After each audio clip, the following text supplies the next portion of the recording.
Très bien. Nous allons voir ici quelques balises pour faire des paragraphes et pour faire de la mise en forme du texte. Donc la première balise que nous voyons ici, c'est la balise P, où on va pouvoir aller créer ici un paragraphe. Les paragraphes, ils introduisent à chaque fois un saut de ligne. Donc si on crée un deuxième paragraphe, on va avoir un deuxième paragraphe séparé par un saut de ligne. Et on peut aussi, bon, à l'aide de Visual Code, on peut créer ce qu'on appelle un lorem ipsum.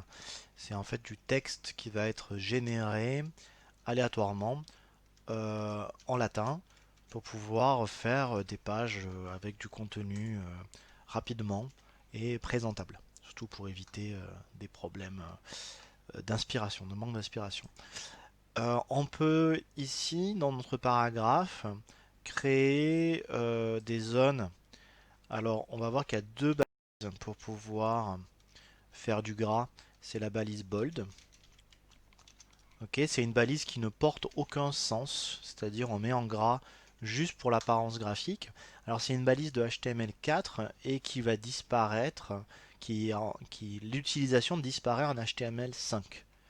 Ok, on va privilégier plutôt une balise strong pour dire bah, strong, ça a un sens que ce mot dans ce texte-là est plus important que les autres.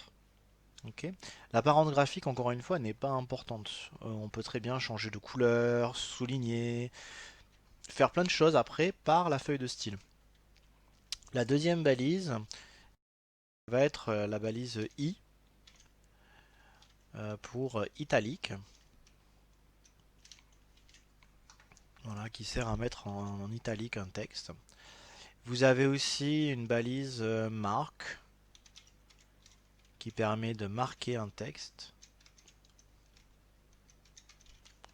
comme avec un stabilo, hein. Ok, donc voilà. Vous avez la balise U pour souligner un texte.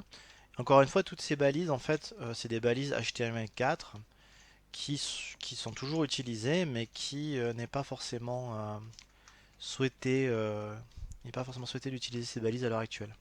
Ok. Donc voilà, donc vous avez tout un ensemble de balises qui permettent de structurer le texte. Voilà. Vous avez aussi des balises qui vous permettent de mettre des éléments en exposant, alors que je me trompe pas. Alors EM c'est le pendant de la balise italique mais avec du sens, c'est pour emphasis.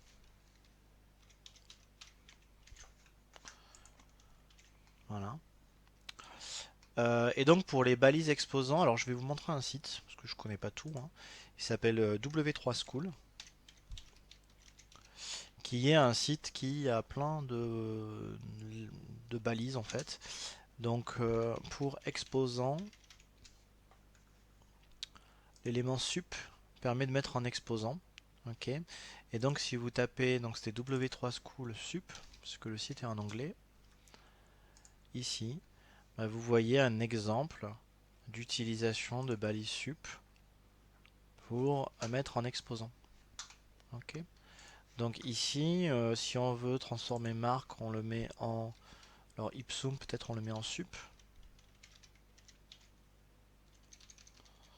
Là, vous voyez que vous avez une balise marque qui contient une balise sup. Et il va passer en exposant. Ok. Et l'autre balise, c'est indice. Alors pareil, je connais pas par cœur. C'est pas le genre de balise qu'on utilise tout le temps. Alors je vais prendre les deux, comme ça sera plus simple. Donc indice et exposant, voilà. Donc vous avez ici un petit exemple. Sub, voilà. Donc on a notre réponse. Et par exemple, on va dire le test ici, on va le mettre en sub.